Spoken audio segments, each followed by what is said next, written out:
red Robin comes bobbing along, along. There'll be no more sobbing when he starts throbbing his own sweet song. Wake up, you sleepyheads, get up, get out of bed, cheer up.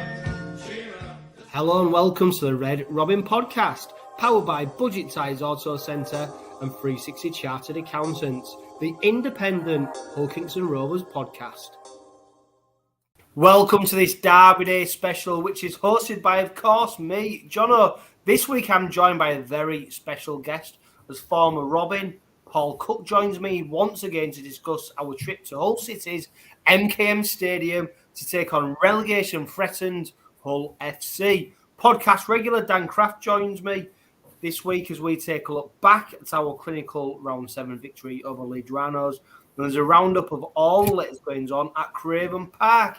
Dan, it's Derby week. It's always a special occasion. And you know what? St Helens, Wigan, we're not in the same bracket as them, are we? I look at it as Rovers versus Hull, like Boca Juniors, River Plate, you know, the biggest rivalries in sport. This is where I see Hull FC, Hull KR, and it's always an intense week in the build-up to the derby.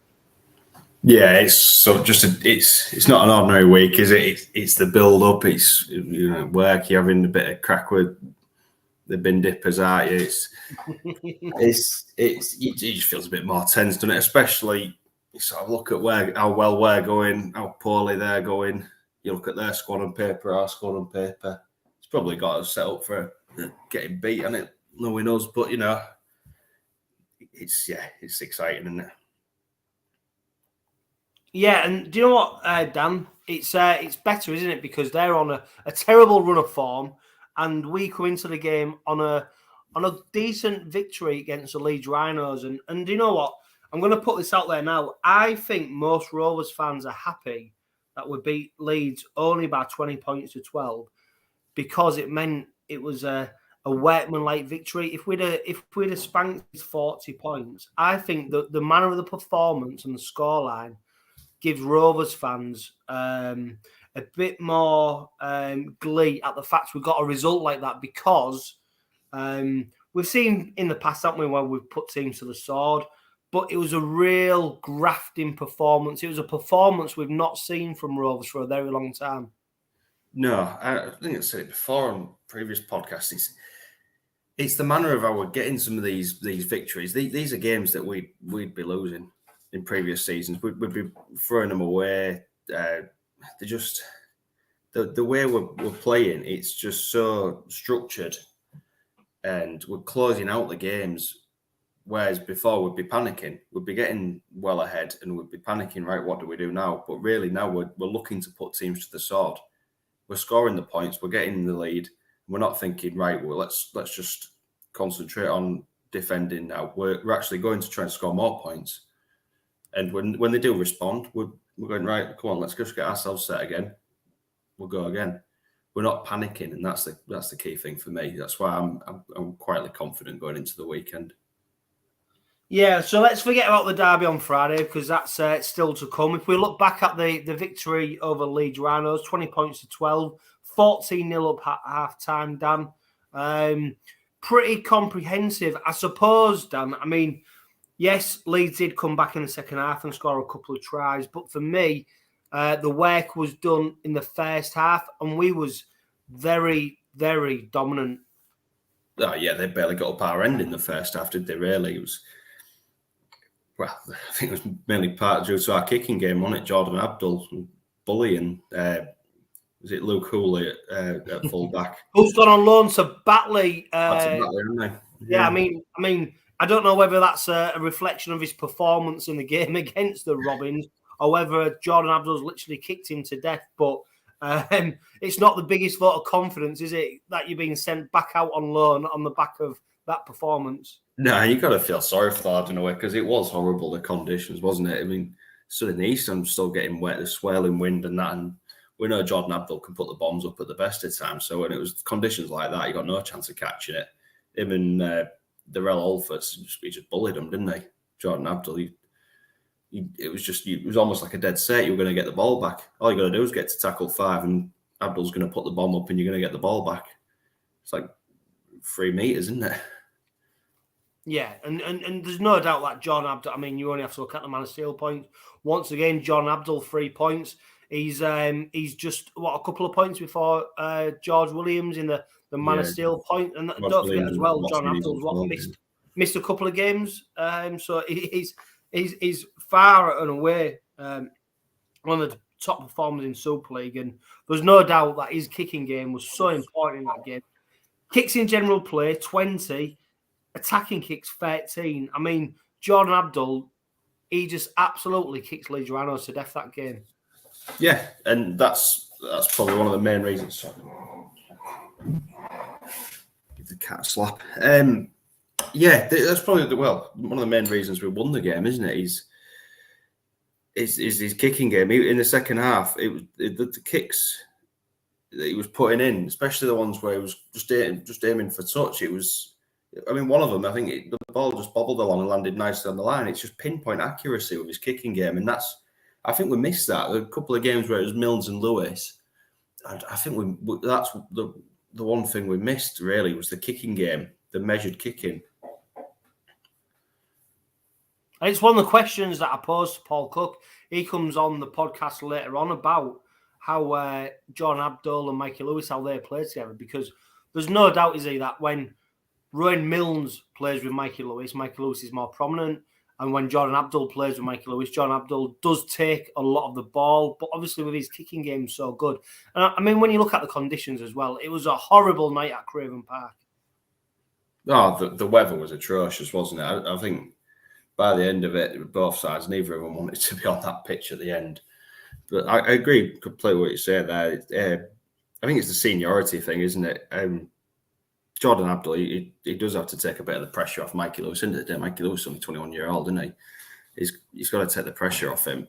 And I think people forget that Milnes is only a young lad as well. He's not. I think he's 22, 23. I think he's top of my head. I think he's 24. So he's not that young. But, I mean, in terms of his position, he's and I suppose as well, Dan, when you compare him to Leeds partnership of Blake Austin and Caesar, you know, they're two players who will probably come into the end of their careers. And when you look at the 3 that Rovers have got, and I suppose for Abdul, he's been in the game for a long time, a very long time. But when you look at how old he actually is, he's still a spring chicken in terms of his age for his position that he's playing in. Yeah. Yeah, he is, to be honest. He seems to have been around forever, doesn't he? Since his days at Hull, went down to London, didn't he, for a spell? You just sort of you forget that he's not the end of his career, is he? He's not the tail end. I mean, I think we've still got a good few years left if we can keep him fit. Yeah, it's great to see so many people join us on Facebook and YouTube. Foxy100, Michael Morton, Craig Eskerett, Penthorn, Mark Potter, Kai Bartlett, Stuart Wilson. Make sure you comment and let us know your thoughts, especially about the Leeds Rhinos game and your thoughts heading into the derby. Like we said, fantastic performance from the Robins against Leeds Rhinos. The tale of the tape is by half-time was 14-0 up. Lachlan Coote obviously kicks off proceedings with his penalty. Lewis Senior scores a try after a Jordan Abdul absolute bomb. And Jesse Sue converts a little kick through from Jordan Abdul. And at half-time, Dan, I mean, it's very uncomfortable for a Rovers supporter, isn't it, to be thinking like this? But we looked very comfortable at half-time. Oh, yeah, you knew that if we came out and started like that in the second half, you knew they were going to come back as Leeds. It doesn't matter if they're the poorest Leeds side that's been in a while, they are going to come back at you. But you knew if we come out and played like that, we were going to see the results. Yeah, but Dan, I'll tell you what, no matter what you thought after half-time or what you might have predicted, nobody would have predicted that try straight from the kickoff. No. Obviously, the intensity from Jesse Sue to chase that ball down, the resulting mistake, and then Kane Lynette scored from that try. And I think that was pretty much the game done at that time. Yeah, well, you'd put money on Rowan Smith sat in that dressing room saying, right, come on, after half time, big difference. We need to do this, this, and this. Start like a house on fire. And then obviously we've come up with that kick-off. 𝗕𝘂𝗍𝗍. Was it Hooley that made the tackle, the lad, the young fullback? Yes, that was some effort to stop 𝗕𝘂𝗍𝗍, because he's not a little lad, is he? Coming onto that ball at that pace. But then, yeah, I think that didn't kill the game as such, because obviously it's still 40 minutes of play, but it made a massive difference there. It'll have changed their entire game plan. They had to start throwing the ball. I think, Dan, it was such a sucker punch, wasn't it? Because like you said, Rowan Smith will obviously give a team talk about what to do, game plan, etc., and then to concede so early. I mean, I've looked back at the time to see from when Ben Crook scored against Huddersfield, and he scored that try. It's not that far off in terms of seconds. But what really impressed me, Dan, is the intensity from Sue and the intensity from Rovers to get up into Leeds so quick, so fast and aggressively. And it's something we've not seen from Rovers for a very long time, but it seems to be so crucial that Rovers almost need to get that try straight after half-time or in that 10-minute period after half-time, because I think if Rovers get that try, it makes such a difference. And stats-wise, I think we've won nearly every game where we've scored or we've been the first scorer after the half-time hooter. Yeah, the intensity is just something else, isn't it? It's games that in the past we'd have come out after half-time and would have been still sat in the sheds for another 10 minutes. We didn't seem to switch on, but we don't seem to switch off now. I mean, you look at every game that we've had this season, we've been in every game, haven't we? There's never been a time when we've sort of gone, well, maybe the Catalans game second half. You sort of go, we was always in every game, and like you say, with the intensity with the forwards, I think that's what Willie Peters is aiming for, really, with his recruitment. He's sort of looked at forwards like Вети, who's ended up at Featherstone now. He's sort of gone, he's not fit enough to play my game, and he's brought in the likes of Kennedy, Sue, who, yeah, they are the big lads, but they're not these 20-stone monster Tongans that I think nowadays, especially the six again and the short the less interchanges, it's the way the game's going. You need these versatile forwards that can put in the minutes and put in the graft. Well, Dan, I mentioned it in the last podcast, and I'll say it now, and I cannot. If anyone disagrees, they're wrong, because Rhys Kennedy, 𝗕𝘂𝗍𝗍 have already given us more in the games they've played than what Craven Sims and 𝗵𝗡𝗄𝗏 did in the whole of their contracts at Hull Kingston Rovers. And I can't believe as well, people are criticizing. I've seen a little bit of criticism for Rhys Kennedy, but I think what we're blessed with at the moment is a range of props who give something different every time they play.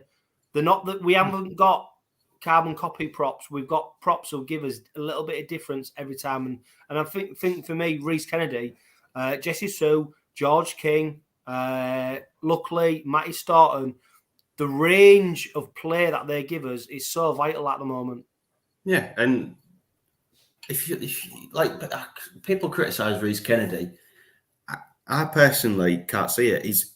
He had a bit of a stinker in the second half against, was it Lee? He had and so did 𝗕𝘂𝗍𝗍 as well. So did 𝗕𝘂𝗍𝗍. Nobody's perfect, are they? And you look at the minutes he produces.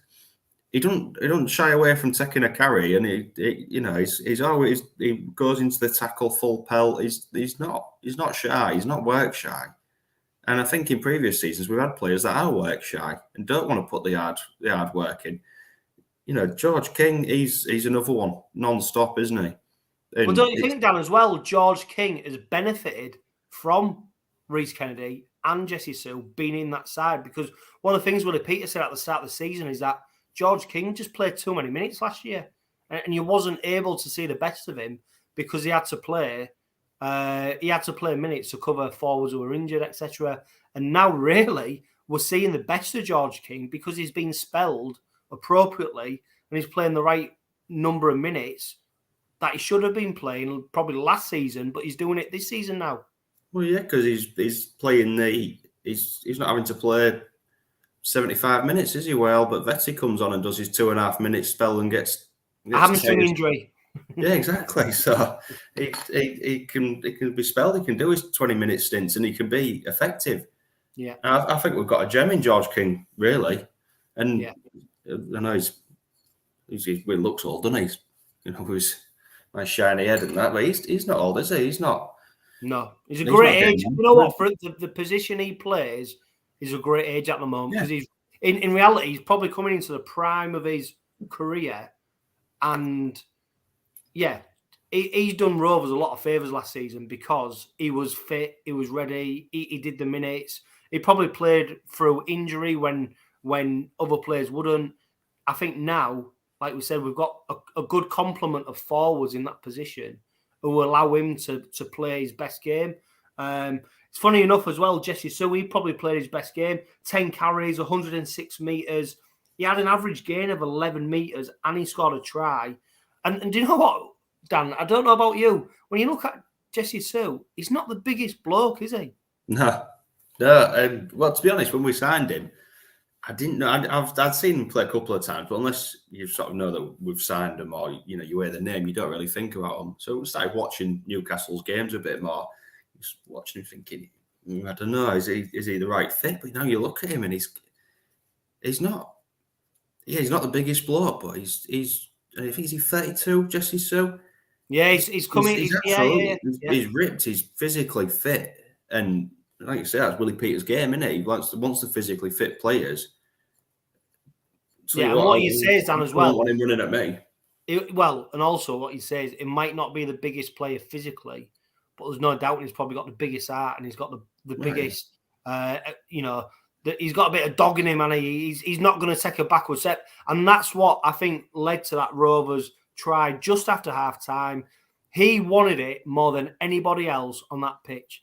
And that is something that we've needed for a long time. That aggression, that go forward, that intensity, that willingness, no matter how big you are, you go for the ball. And you know what? I think 𝗕𝘂𝗁 brings that in abundance. I suppose, Dan, in the second half, the game for me was won in the first half, but there was a couple of spells, weren't there, where Leeds scored tries and he was starting to worry, are Leeds getting back into this?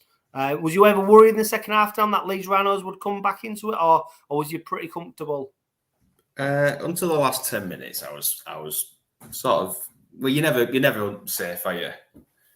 I was running joke. Me and lads I stand with at the £1 million game. I nearly walked out. I said it's done now, and it was safe. That's it. It's never safe with Rovers, is it?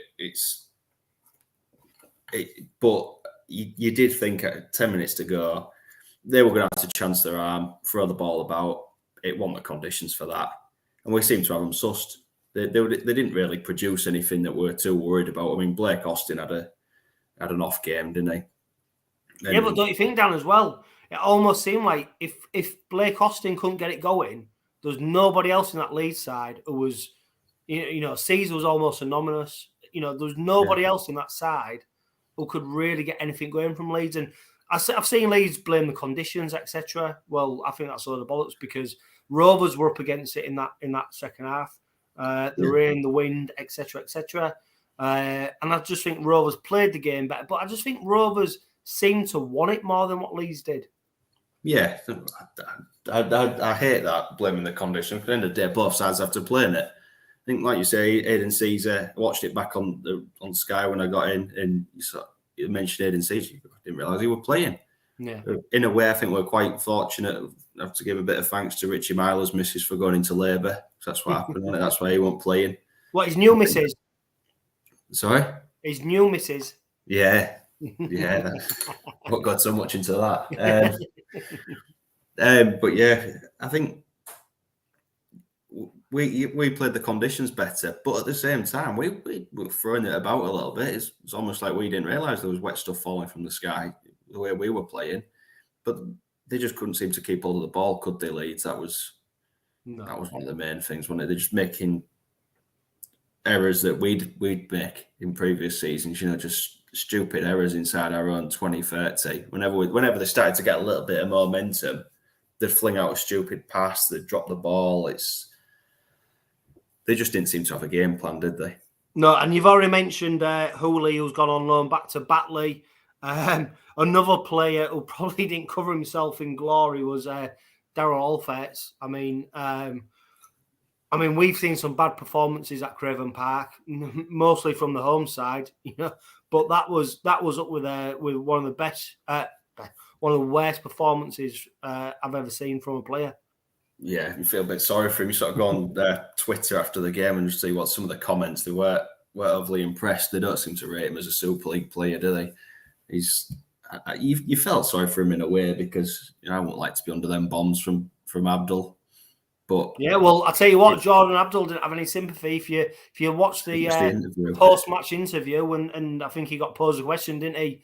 Did you have any sympathy? Well, no, it's the job. Catching the ball is his job, and it's Jordan Abdul's job is to exploit that. If you look at some of the key stats from that game, I mean, Jordan Abdul carries.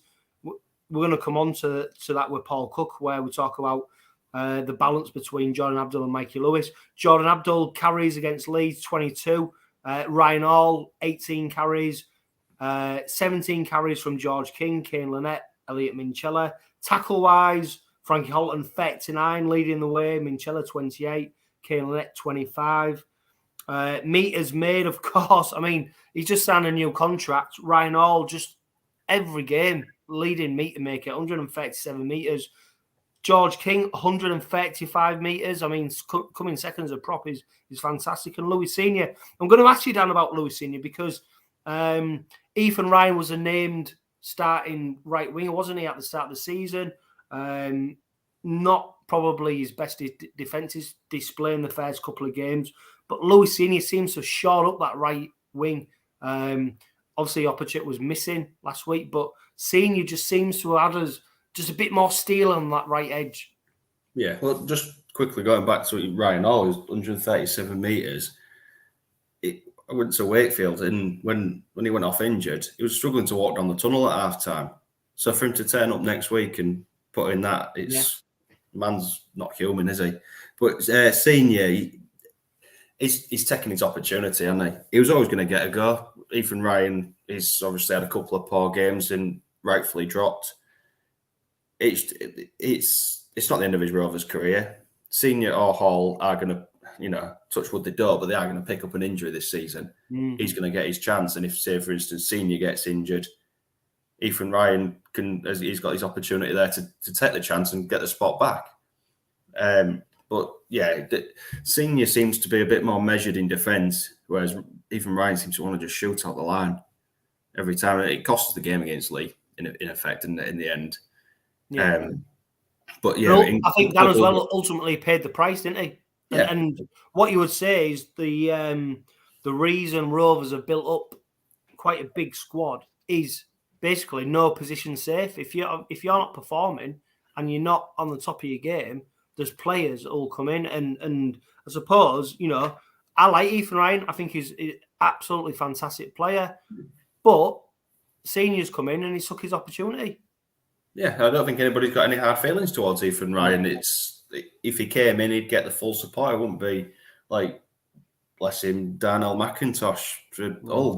They hate him with a passion for some reason, don't they? And he might be playing at the weekend, but they don't like him. They think he's rubbish. But whereas Ethan Ryan comes back in, we won't be mourning. We'll be going, good, that's a good standing. You look at our squad that we've named for the derby, you're struggling to see who you'd leave out. And it's not a bad position to be in, considering where we were at the back end of last season, is it, with the strength in depth? You think, we're sending out like Lewis Johnson on loan to Cass because he's not getting a game, and really, he's a good player. He's got some potential, hasn't he? Yeah, and that is, to be fair, let's round up the Leeds game there. I mean, you've mentioned Johnson. He's gone to Castleford on loan. We've seen today, if you're listening, Yusuf Aydin gone on loan to Featherstone. These players can't get a game at Rovers, and seasons gone by, these would have been starting players for Hull, Kingston Rovers. And I suppose like we've already said, it shows the strength in depth. Lewis Johnson, Dan, I mean, it is game time, and credit to him in the past, he's not really let Rovers down, but he needs to be playing. Yeah, definitely needs to be playing. And I think the good thing from my point of view is he's gone to Cass to go play Super League. We haven't just, slung him off to 𝗕𝗓𝗄𝗧 for the 𝗔𝗰𝗰𝗄𝗀. Like the standard of game he's going to be getting, like if he plays on, I don't know if he's named in the squad, is he? I haven't looked at their squad for the. Yeah, he's in the squad. Yeah, he's definitely in the squad. Thrown in at the deep end with a West Yorkshire derby, isn't he? It's a much better standard than going to 𝗕𝗓𝗄𝗧 and playing against, Bob the Builder from Batley, isn't it? He's going to be getting experience, and when he does come back, because we have got the option to recall him if we need him. And that's crucial as well, isn't it? He's got the recall option, so he can get the game time, and if we do need him, we've got the option to bring him back. Yeah, exactly, and that's I think that's the key thing. I think Yusuf Aiden's only gone on 2 weeks, hasn't he? Initially 2 weeks to Fev, but again, you need that option to bring him back. You'd be stupid to send him out for the season, and that's it. But yeah, like I say, it's good that he'd be going to Cass and playing Super League standard games week in, week out as a first team player. It's better standard than the reserves or 𝗕𝗓𝗄𝗧, isn't it? So it's just a win-win for all parties. Cass, who need a player, Lewis Johnson needs game time and to prove himself, and obviously Rovers have got him playing games and getting his fitness up, and he's ready to slot back in when we need him. Yeah, and probably, Dan, it shows you what the competition for places, especially in that back row, that second row, it's the competition's so red hot, isn't it? That at the moment, I hope Johnson's got a future at Hull Kingston Rovers, but at the moment, probably no fault of his own. There's that many players who can play in there that he's just a soldier of misfortune. Yeah, and you sort of look, and we've got Bachelor, Lynette, and Frankie Alton, like you're saying, the second on the back row. You're thinking, well, we're spoiled for choice, aren't we? Who do you put in there? I know Bachelor slotted in at centre last week, but that was because of injury. Who do you bench? I think Frankie Alton's probably the option to put on the bench, but last year was one of the first names on the team sheet. When he got injured for 3 or 4 weeks, Frankie Alton's injured. He's regular try scorer for us, wasn't he? Yeah. He was. Right, let's round up that Leeds game. Manasseh points, John Abdul 3 points, Kane Lynette 2 points, and then O'Connor from Leeds 1 point. It's great to see Abdul in the team of the week, and of course, Jesse Sue getting some recognition. He was in the team of the week as well. We go into the derby on Good Friday in 𝗵𝗿𝗄𝗏, and I was lucky enough, Dan, to catch up with Paul Cooke early today to discuss Rovers' chances on Friday. And he gave a very good insight, and he gave Rovers a lot of hope why we should win. So listen to this, guys. It'd be great to get your opinions, especially if you're watching live. Give your comments. Let us know what you think. But Paul Cooke was great value. Edition of the Red Robin Podcast Weekly. Of course, week in Hull, as we have the derby coming up on Friday, a vital game for both teams. And Paul, of course, you're no stranger to the derby yourself. You played in the first ever.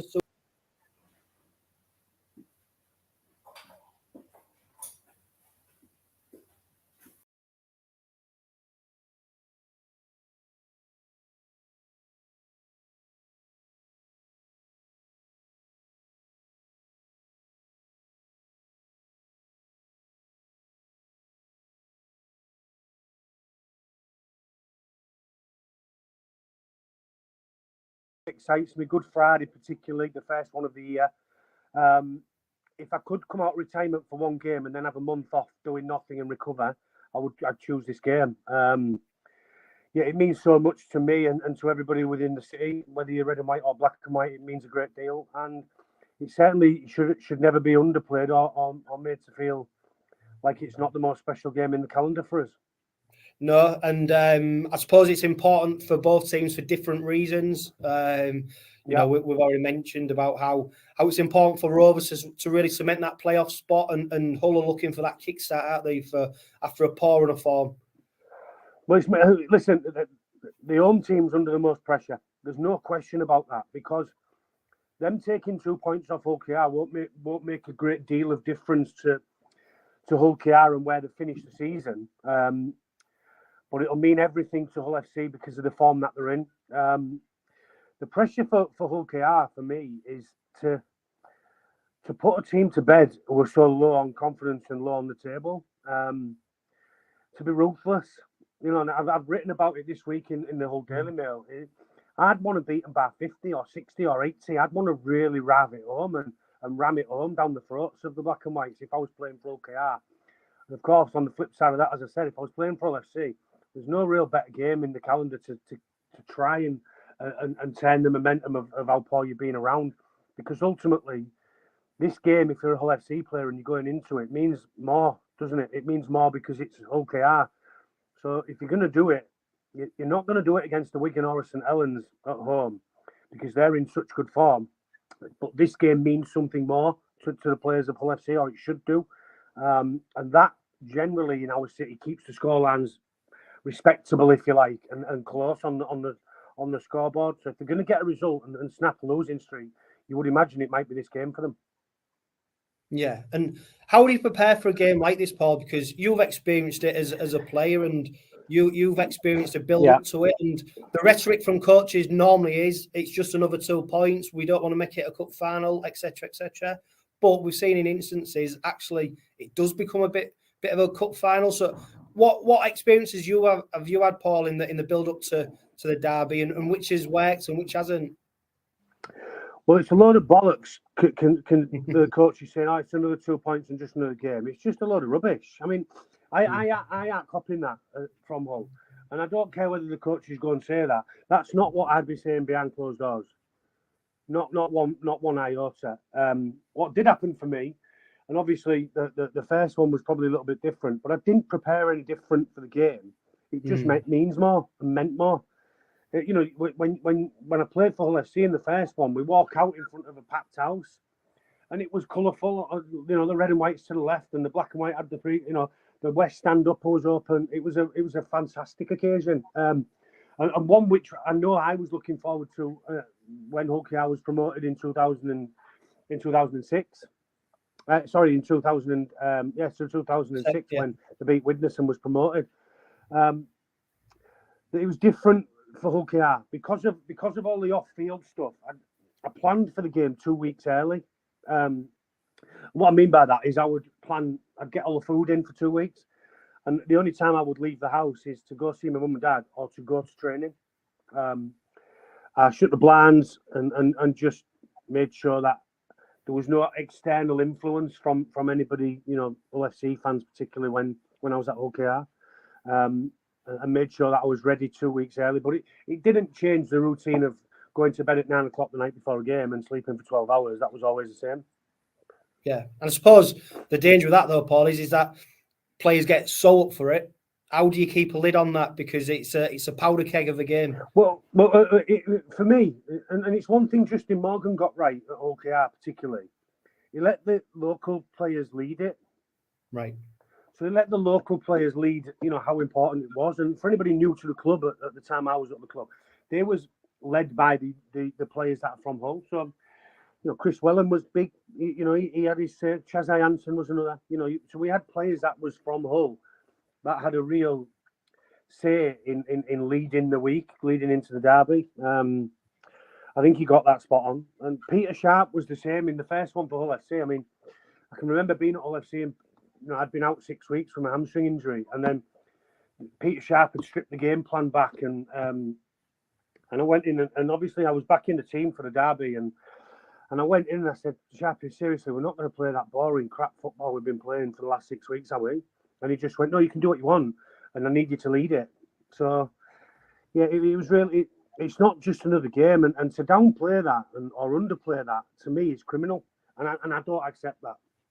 No, and I mean, this is a Rovers podcast, Cookie, but I mean, credit to the Hull fans who have backed their team in numbers. I mean, there's going to be it's going to be close to a sellout, if not a sellout on Friday, which means that Hull FC will have shifted, 15, 16, 17,000 tickets based on a lot, really. So it's credit to them that they turn out in big numbers. I suppose it's one of the things that I never realised how good the support of Hull people was until I went to Wakefield.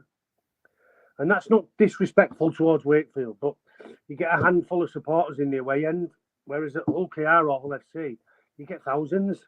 Yeah. You know, they travel everywhere and they travel in good numbers. I mean, no coincidence that the Magic Weekend sells as many tickets from Hull and 𝗕𝗂𝗏𝗏 as anywhere, you know, or the most tickets. So, yeah, they're in a hole at the minute, Hull FC, and they've got to stop digging. They've got to give themselves a chance to get out of it. And maybe the supporters are turning up to this one thinking if they're going to do it, they're going to do it this week. And as unlikely as that seems, it's very likely, in my opinion.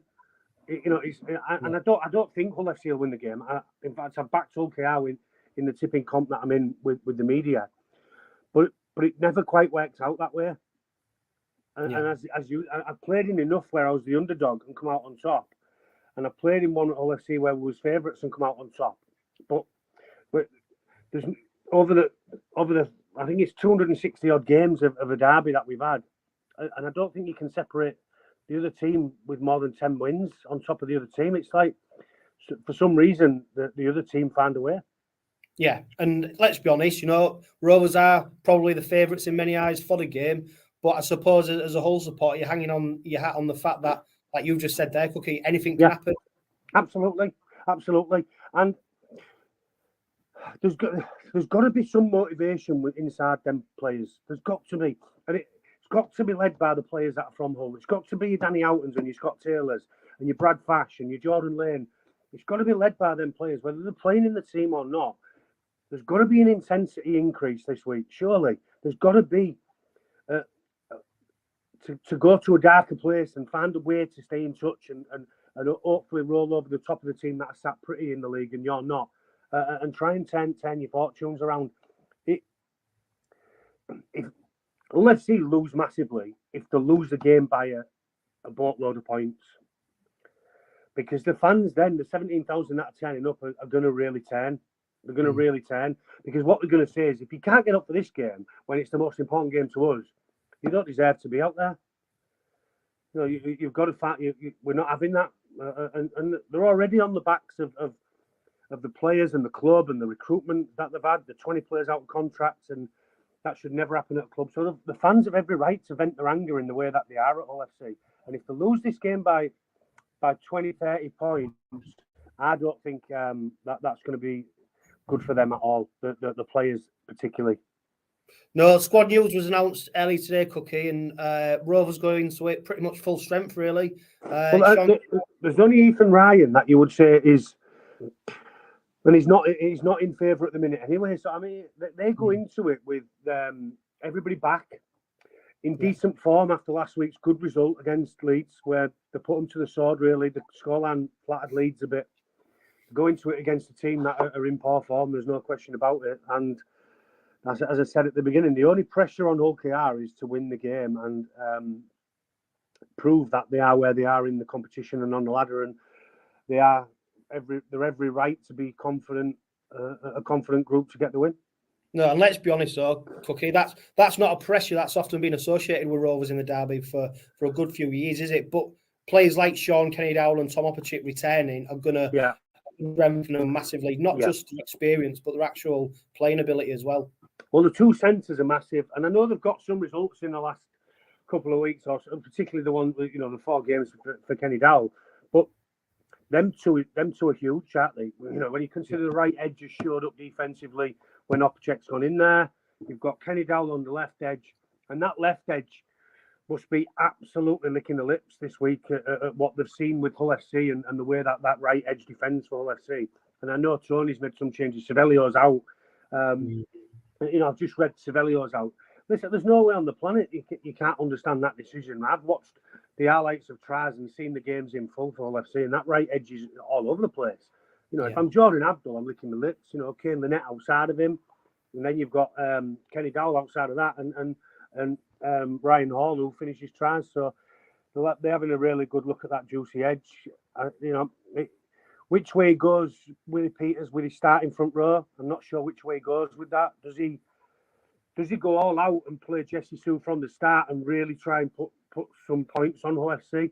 Because if they get out to a 12-point lead, in my opinion, 𝗕𝗂𝗗𝗲, then it could be embarrassing. It could get embarrassing because I'm not sure that Hull FC have any which way or any knowledge of which way to turn around the momentum of a game.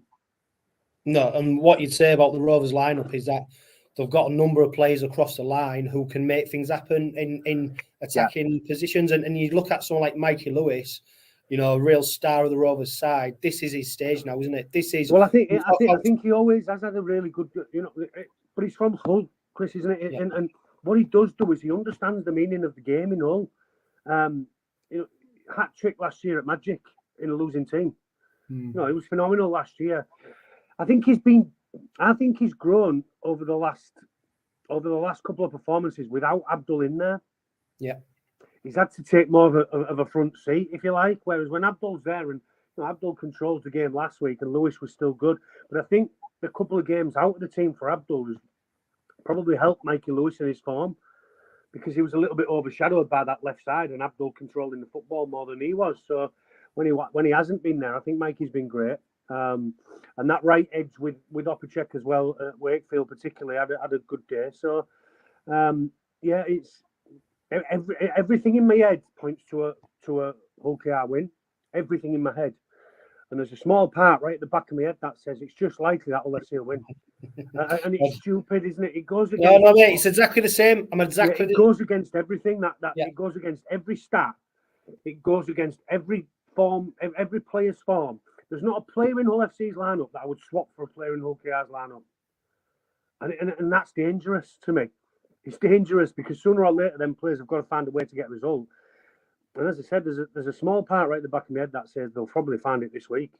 Yeah, it's interesting you said that, Cookie, about Lewis probably performing better in the absence of Jordan Abdul, and obviously, you know, it's a position you're very familiar with. Yeah. How do you work out that balance when you've got such strong halves to almost complement each other, so one doesn't take on a bigger role than the other? I don't know. My honest answer is I don't know.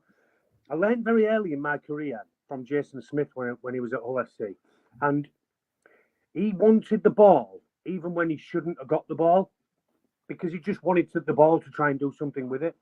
And I suppose I became a bit like that when I was a player. So you're asking me, what does Mikey Lewis feel when Jordan Abdul controls the ball? Well, I suppose you have to ask Richard on, if that makes sense. Yeah. Because I was the Jordan Abdul, and I always wanted the football. I suppose there's a balance for Jordan. He needs to understand that when the numbers are in front of him and it's not for him, to send the ball to Mikey. And I suppose I had that bit of knowledge where I did send the ball the other way at times, and made sure Horney got the ball the other side, or I'd sweep around with him when there was too many numbers in front of me. But it's not an easy one, because as halfbacks, you control the football game, and Jordan does that really, really well, doesn't he? So it's difficult for Mikey, difficult. But if he does get his hands on the ball, he's become more devastating, I believe, and there's more confidence from Jordan not playing, which he can take into the game with Jordan.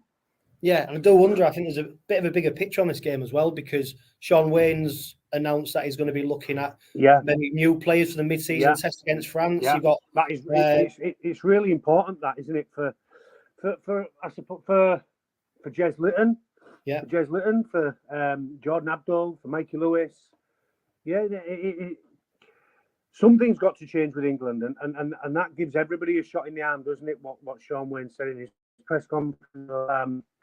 Yeah, it's a big performance. A big performance is needed for 𝗕𝗂𝗗𝗴𝗲. And as I said, the pressure on them is about winning the game and proving to everybody, I suppose, that they're in the right place and they deserve to be in that place. I think they should have been 2 wins better off. I think they should have beat Warrington at home, and I think they should have beat Leigh at home. Yeah, I think the bombed so many chances against what Rome Milne's over the line. Second half, they make a break and don't finish it. And the game's a different story. I think we should have handed Warrington their first loss 4 weeks ago. Yeah, it's a very frustrating game, isn't it? It all should have, would have, could have. I mean, you look at the dummy halves for the hookers, for both sides. Hull FC lead Super League with 121 dummy runs, and then Rovers are second with 104. How pivotal is that battle between probably Parcell, Lytton, and then I mean 𝗕𝗏𝗍𝗲's dropped, so he's definitely not featuring there. You got Brad Dwyer, Danny Houghton, that battle between. The Brad Dwyer's the one, isn't he? It's no coincidence that they've got a player in who's lightning out a dummy half when that stat comes up. What you just said, it means that they're going to have to be good in contact, 𝗕𝗂𝗗𝗏 to slow rucks to stop Brad jumping out. If he does get out, he's dangerous. So there'll be a real focus on him when he's on the field. If the player Houghton off the bench, he's a little bit less of a threat out of dummy half, isn't he? And there's no question he's not as quick as Dwyer, but he's smart. And what Rovers have got when either one's in there or both are on the field is it gets quick. The game gets quick for the opposition. When Parcell's out there and Lytton's out there and everybody's on the front foot for 𝗕𝗂𝗏𝗏, they're so dangerous when they're out of there, which is why it's dangerous when Dwyer gets out for Hull as well. The game speeds up if Lytton and Parcell are able to get out, as it does with Dwyer. So there'll be a real focus for 𝗕𝗂𝗏𝗏 on slowing that ruck, because if Dwyer's on the field, they'll understand the dangers of it. But either one of 𝗕𝗂𝗏𝗏's hookers on the field and Hull FC are in trouble if the ruck gets quick. Yeah, and injured feature. Jamie Shaw in the squad for Hull FC. I think he's only played 40 minutes of reserve grade rugby, I think, this season. I mean, yeah. I suppose the narrative, the story is someone like Jamie Shaw coming in, someone who's been there, done it. He's wore the t-shirt. He knows to the derby. Obviously, you wondered. It's likely, Chris, that he comes into the team after so long out. That doesn't have a massive impact. Yeah, I think the thing with Jamie Shaw for me is he's been out that long and he's not featured, and he was gone from the club last year at Wakefield. It's like there's always a story to be written in the derby, and there's always a player that writes one. It's likely to be Jamie. It's likely to, having missed 6-8 weeks and not featured in the games, he's likely to come out and play the game of his life and score points and have be a real difference within the team and within the game. It's what fascinates me about this derby. It's fascinating that Rovers should win and everything points to it. But at the back of my head, I don't know why, but if Hull FC find a win, I'll just hold my hands up and say I got it wrong with the result, but it wouldn't surprise them and doesn't surprise me. But you know, the players from Hull particularly have a real. I always said it to my family when I was playing in one. You have a chance to etch yourself in the history of the derbies, and there's 200 and odd of them, and you have your chance every time you take the field in a derby to influence a game and become part of history in Hull. Everybody from Hull and everybody that is from Hull that takes the field on Friday is in a really privileged position. Yeah, and Tony Smith rolled the dice to try and instigate some change. 𝗕𝗏𝗏𝗏𝗏 dropped, all apparently because of performances. Willie Peters, though, he's got the luxury of picking it from a fully fit squad, but that creates pressure in itself, doesn't it? Making the right calls at the right time for the team. Yeah, that's it. That's the fascinating part of this game is 𝗕𝗂𝗏𝗏 they're so balanced and well-rounded. They've won games already. They're playing good football. There's no question Tony Smith had to change his right edge. There's no question two of them have been left out that for performance reasons alone. And as I said, I watched the game last week that they played for the Man of Steel panel, and it's all over the place. And I watched them the week before at home, all over the place. So you can't continue to dish up performances and not be left out the team. And it doesn't matter who you are. And that is one thing that Tony Smith does do, is he makes bold and big decisions and big calls. Willie Peters is in a luxurious position. I'm not sure I've ever known a Good Friday derby where you've had either team has had a fully fit squad to pick from. He's got to bring back in his captain. He's got to bring back in 𝗕𝗏𝗏𝗏. They're too important to the team, and it's going to be a really interesting game because the pressure for 𝗕𝗂𝗏𝗏, as I said, is winning the game, and if they get in front by 12, I think they'll win it at canter, and I think it'll be embarrassing for Hull FC. So I'm really excited for the game, really excited. And as I said, if I could come out of retirement for one game, then this is it. That's it. No question. Yeah, and what have you made to the start of Super League in general, Cookie? I know we've got, obviously, following Hull FC, 𝗕𝗂𝗚𝗏𝗧, we've got Wigan, St Helens, it's rivals round, so there's plenty of big games across the board. But has a Super League panned out how you thought it would after 7 rounds of rugby league? The surprise package to me has been Leigh. I think they've won more games than I thought they'd win in the opening 6 or 7, 8. I think 𝗕𝗂𝗚𝗏𝗧 have not surprised me at all. I thought they'd beat Wigan. I had them down to beat Leigh. That might have been the game. That might just have been the game for 𝗕𝗂𝗚𝗏𝗧, which kickstarts their season, as daft as it sounds. Because they started to believe maybe some of the hype that was around them as a group, and that brought them back down to earth with a bump really quickly. Wakefield are where I thought they would be. I'm not sure they'll win too many games. I predicted Leeds to be next bottom after that. The Leeds team surprised me a bit. I thought they might have done a bit better early on in the season, off the back of a grand final performance last year. Saints, I felt, was always going to struggle after the comeback from the World Club, and have done. They've probably turned the corner now. I felt Warrington would always be good this year. I've tipped them to win the grand final. And that may be a tipping comp. But yeah, what there is a little bit of is uncertainty. When I went to Leigh last week to do commentary with the radio, I wasn't sure whether Leigh had beat Wigan or Wigan had beat Leigh. And I don't think I've had that feeling very much in terms of a newly promoted team coming up going against a really strong Super League team in Wigan. So, yeah, the competition's throwing up some strange results, which is good. And any team that goes on a run now can make the 6. And any team that goes on a run that are in the 6 can pull away and have real daylight between them and others. And that's one of these games this week, the derby. Rovers pull away from Hull and leave some quite big daylight between them. And the games will run out if you think you'll come good at the end of the season. The games will run out. You expend too much energy trying to make the 6, and you'll fall flat on your face when you do.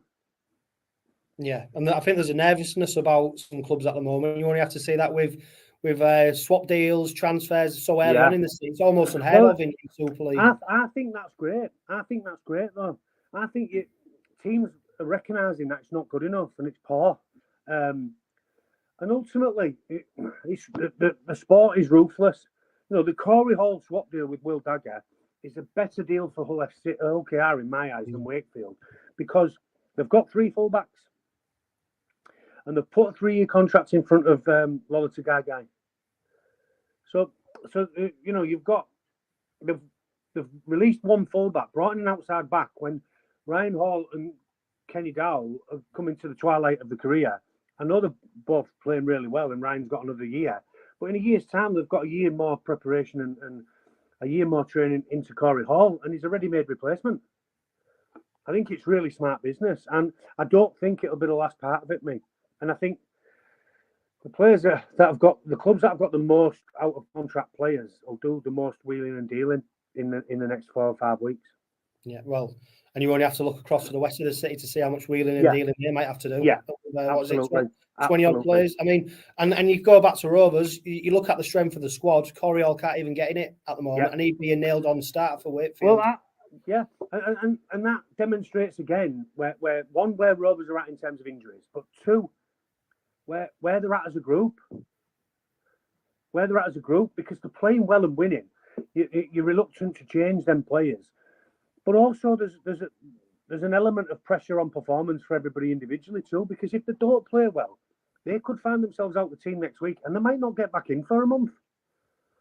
And I think that's brilliant. I think that's as strong as I've seen 𝗕𝗂𝗚𝗏𝗏𝗏, for 1 for a derby, and 2 in terms of you'll be on notice for your performance. We used to have an on notice call at 𝗕𝗂𝗚𝗏𝗏𝗏. If you played 2 Barons, the 3rd one you was on notice. 1 more strike and you're out of there. And I think that's great. I think that's how it should be. There should be pressure on players to perform every single week and get it right on the field. Definitely. And Cookie, I hope your prediction's right. Not just because it mean Derby Day bragging rights, but also mean another 2 points coming over to East Hull in our quest playoff glory. I just saw though, Cookie, before I came to speak to you, you're doing a Steve Prescott challenge. Yeah, we've. I don't know how honestly, I have no idea how Martin Blondell's got me. I think somebody put on Facebook last night about me ramming it home about 𝗕𝗏𝗄𝗏𝗲 about a 20 or a 30 or a 60 or an 80 pointer. Has he been back on the beers? I think Martin got me on the beers, if I'm honest. But we've agreed to do it, and myself and my partner Lynn Marie. Yeah, I say we're looking forward to it. I really am, because it means for me, I've got to do something for somebody else to get back into something. It can't be I need to lose weight or I need to do this for me, because I don't suppose I motivate myself a great deal much more. But if I'm doing it for a friend like 𝗕𝗏𝗿𝗏𝗏 and his legacy, then I'll get off my ass and get onto the paths or the hills and do some walking and get ready for it. But yeah, it's the most extreme challenge I've done since 2011, 2012, when the year after my mum had passed, with the 7 marathons in 7 days for 𝗕𝗏𝗏𝗏𝗏. But yeah, really looking forward to it. It's something that gives me focus away from work duties in terms of the media. Yeah, and it's something that we can create some memories together, myself and the missus, and we'll see how we get on. I suppose about halfway through it, she's going to turn around and want to stab me for getting her into it. And I'll probably want to bury myself in the Sahara at some point. So yeah, but really looking forward to it. Let's say, Cookie, if people haven't seen it yet, what is the challenge? It's we're playing a rugby game. Myself and Ben Westwood, the ex-Warrington player, are captains of the team. So we're climbing 𝗕𝗏𝗄𝗏𝗏𝗏. So we do some camel rides to get there. I think there's 8 hours on a camel, which ain't going to be very. I suppose I'm least looking forward to that part of the challenge. The walking, I think I'll be all right with.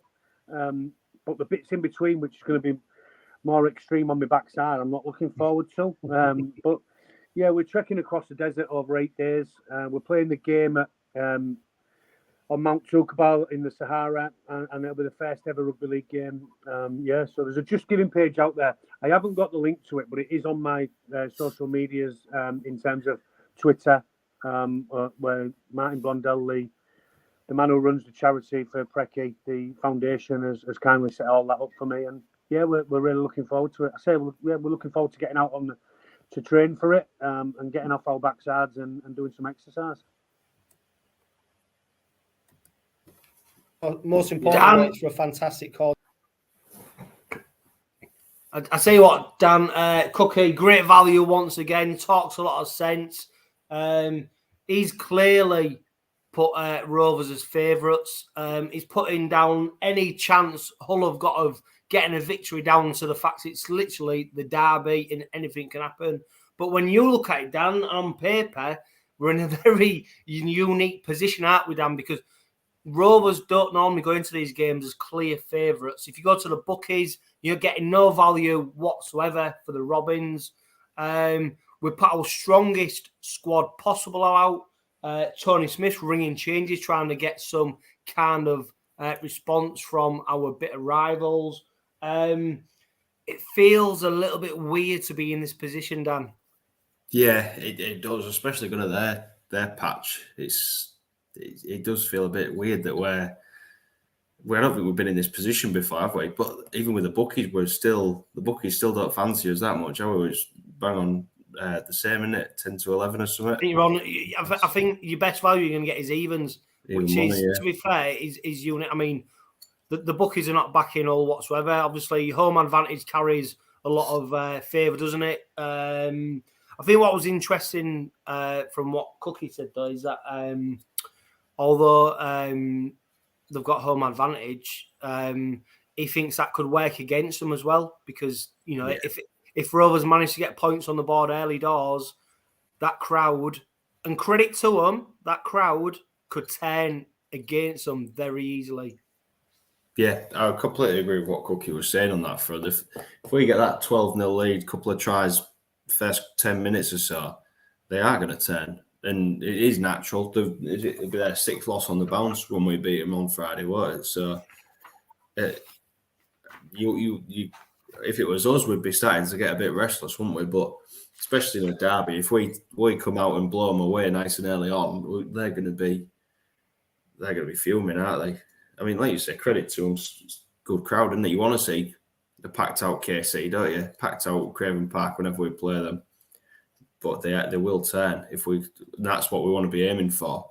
The longer they're in the arm wrestle, the longer they're going to sense we can do this. We can pick up something here. All we're going to do is score that one try, and that'll turn the game in our favour. But if we turn up and blow them away early on, I think Cookie hit the nail on the head as well. Strange one for them, 𝗕𝗏𝗂𝗧. I watched their game against Warrington, and I thought he was one of the best players out there. Well, he's not the only one dropped as well, Dan. I mean, you've got 𝗕𝗏𝗂𝗧. He's been dropped apparently as well on performance base. 𝗕𝗂𝗁 obviously out with injury. They've brought in 𝗕𝗏𝗂𝗁, he's come back after being suspended. Ben McNamara looks like he's going to line up in the halves. I suppose, like Cookie said, that the script's written for someone like 𝗕𝗓𝗁 to come in, isn't it, and make a big play on the day. But he's not the player that he was in 2016 when he turned that game on its head at Craven Park. And, for me, it feels like they're clutching at straws. And Cookie's right. There's still that little bit at the back of your mind that goes, Rovers. I mean, look at the stats. Hull FC, they've conceded the most points in Super League. Only Castleford and Wakefield have scored more points in Super League. They've missed the most tackles. When you look at it, it's very difficult to make a case for, let alone Hull FC to win, to be competitive in the game. Yeah, exactly. With Jamie Shaw, I think they'd sooner have Jamie Shaw out there than 𝗕𝗏𝗁𝗂𝗧, wouldn't they? Turnstile Tex, yeah. His morale must be rock bottom. You do feel a bit sorry for. Well, I don't feel sorry for him because he's one of them. Not all the way big from Australia, and he's getting all the stick, and he's getting blamed. And really, it's not all on him, is he? I think the big one for them is bringing Ben McNamara in for 𝗕𝗏𝗂𝗧. 𝗕𝗏𝗂𝗧 he ain't an half. He looked lost on that pitch on Saturday. It'd be interesting. Well, not interesting, but you know what I mean, to see Jake Clifford partnered up with an actual half. See if that makes a difference to him. But on paper, that game isn't played on paper, but you can't see past Rovers winning. You wouldn't swap any of ours for theirs. Well, and Paul Cooke made the same point. He couldn't swap any players.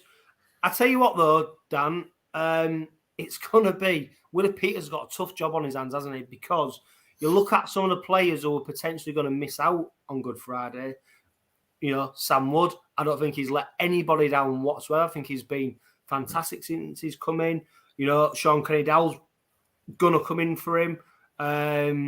There's going to be some big calls from Willie Peters on Friday. And you look at 𝗕𝗏𝗂𝗧, he's coming back. I wouldn't want to be Willie Peters trying to pick that team on Good Friday. No, he's got to have the tough conversations, hasn't he? He's got to have the tough conversations with the players like Sam Wood. I think you got to look at it like this. If Sam Wood is sat there and he's thinking he's going to be playing, I know he's been playing, he's not let anyone down. He's been solid since Kenny Dowell's banned for his vicious assault on Reynolds. But if he's sat there thinking that Kenny Dowell won't be coming back in the derby, I think he's kidding himself, isn't he? He knows deep down. But he also knows it's a squad game and we are going to pick up knocks along the way, and he's going to be first name drafted in. Yeah. But, and key to the squad game is knowing your place in the squad. And I think to be fair to Willie Peters, he's probably been great at being able to let players know. And to be fair, he needs to get them players chomping at the bit, because like you said, when your opportunity comes, there's no time to speed up, get into the game. You need to be ready. You need to be ready to go as soon as you're in that squad. So, Dan, if you look in your heart of hearts and you use your derby experience of being to these games, and you know what could happen, what do you think is going to happen on Good Friday? The cynical side of me says everything's just like Cookie said. It's lined up for us to get turned over, isn't it? But based on what I've seen this season from both sides, I think we'll beat them. I don't think we're going to put 50 on them. I don't think that's the case. We should do, looking at the squads and the way we've been playing. Beat them by, I think if it was with the bookies, you got 11 to 15 points. I think that's your handicap, isn't it? And that's what I'd go with, beat them by. I do think we'll win. Deep down, I do. I do think we'll win. I'm confident going into the game. But you know what they're like. You derbies, anything can happen on the day. Yeah, Dan, and to be fair, I think Hull's biggest handicap is probably half the squad that they've got. Yeah, true. That's probably the handicap. If you look back at derbies gone past, Dan, what's your favourite derby memory? Put me on the spot there. There's a few in there. I think 𝗕𝗓𝗄𝗧 was a good one in the corner there.